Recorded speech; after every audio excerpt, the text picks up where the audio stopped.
Welcome to this episode of Dev Questions with Tim Corey. Join us as we tackle the questions you are asking about a career in software development, understanding the industry, and new technology.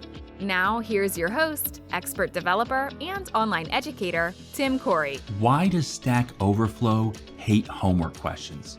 What's the problem?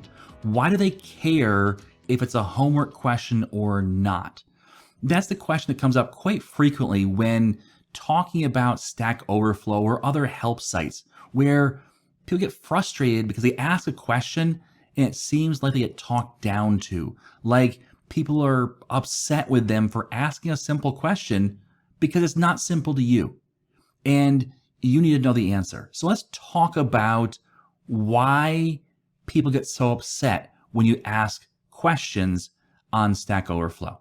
So to answer this question, I'm going to ask a different question. And I want you to think about it, and not just think about it, but really think about it. So the question is, why would anyone help you?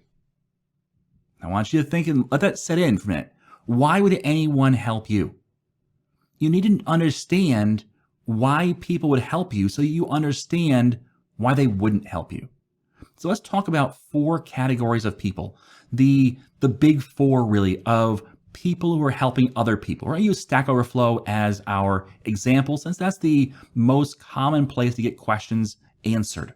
So in my mind, there are four types of people that answer questions. Now, of course, this is a generalization. There's other people as well, but these are the big four. Number one is the person who has been there.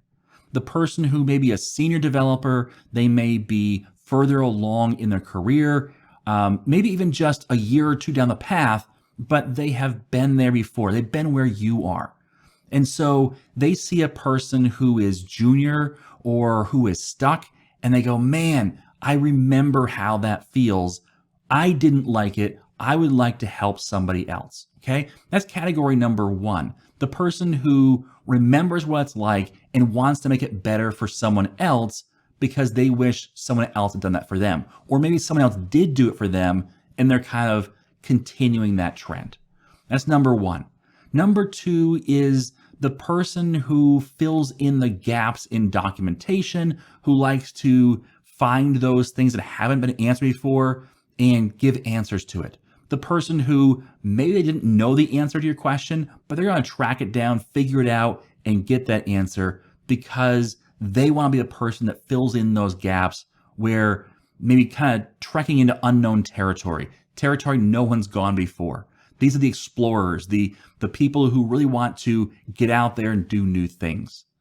The third type of person is the person who's on Stack Overflow or other sites for the reputation or the points.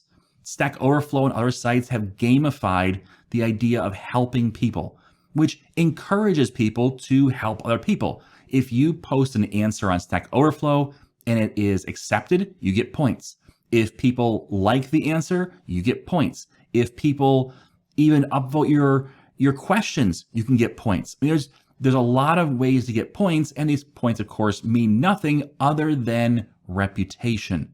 The idea that I'm a top 5% contributor to Stack Overflow, or I'm a top 100 in this category, or whatever it may be. The idea of a modicum of internet fame comes out of this.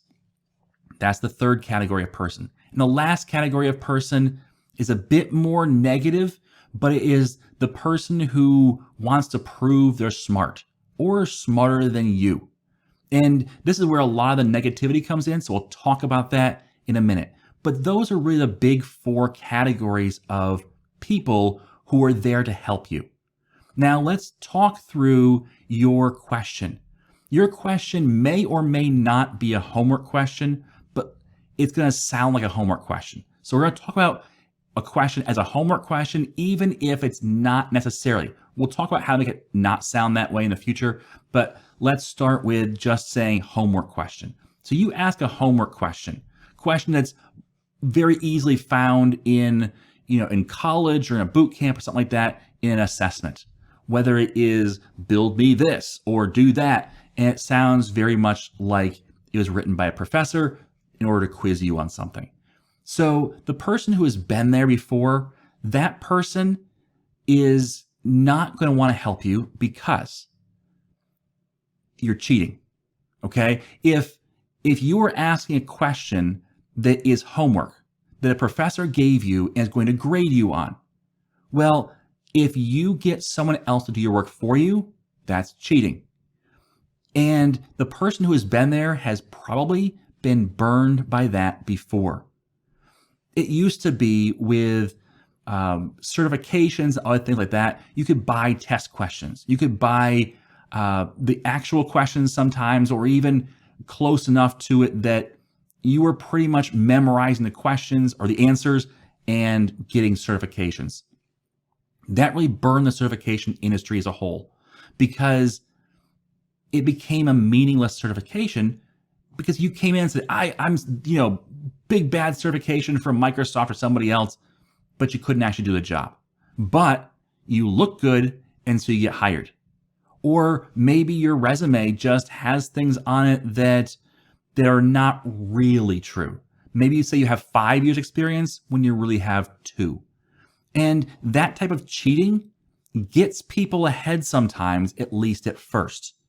And probably by the time you hit the mid or senior level developer position, you've been burned by at least one person who got ahead of you, who got the job when you didn't, who in some way you've seen a person get promoted or move beyond where they should be because they cheated. That doesn't feel good. So to help somebody else, what looks like cheat, that's not going to sit well with them. So that's why the person who's been there, the more senior person, isn't going to want to help you. The person who fills in the gaps, the explorer, you're asking a question that's a homework question. And a homework question is one that is easily answered multiple times over on the internet already. There's nothing to explore. This is a basic question, and basic questions have answers all over the place. It just takes a little work. So for that person, you're not asking them to explore and to expand their boundaries. What you're asking them to do is go find for me the answer that already exists. That's frustrating. That's not what they're there for. The person who is there for points or reputation, they might actually help you, but they might not too. If they're just there for points and reputation, well, they'll probably get upvotes even if your your question gets downvotes. But if they are there to also support the platform they're on, like Stack Overflow, well, if the rules say no homework questions, and they all do, then they're actually violating the rules, which decreases their standing. So you are asking them to do something that could endanger their reputation, the very thing they're there to do, to gain, to grow. So that's a hit or miss one. And the last one is the person that wants to prove they're smart. This is where you get in a really bad territory. This is the really negative experience because that person is likely to show that they're smart by showing you how dumb you are. Okay? It's not right. It's not what you want, but that person's going to point out, rightfully so, this is a homework question. Now they usually go beyond that. They usually get a little too negative, a little too attack style instead of instructional. But this is the type of person that this is what they're geared up for. They're geared up to prove that you're not as good as they are, that you aren't as well versed in the rules of the site, that you're not asking good questions, and so on. So this person is really geared up to oppose you. So these 4 groups, only one category really has any incentive to help you, and even that's iffy. So when you ask a question that seems like a homework question, this is why you get chewed up and spit out, because you don't really have a chance. These 4 categories, none of them have good incentive to help you out. Only one has kind of incentive to help you out. Most are incentivized to do the opposite. So what if you don't agree it's a homework question? Because I get this a lot. I asked a question, they said it's homework. It's not homework, it's my job. Yes and no. Okay. Yes, I get it. You're not doing homework. You're not being graded, but maybe you are doing it for your job, right? Well, it's still kind of homework because it's still your job. And the first job you have is to be responsible to try and get your own help, to help yourself. If you just sit by the side of the road and say, give me money, give me money, give me money, at some point people say, well, can you get a job? Like, it seems like you're not disabled. It seems like you can actually go and walk and get a job, right? So why are you just asking me for money? This is what this is like.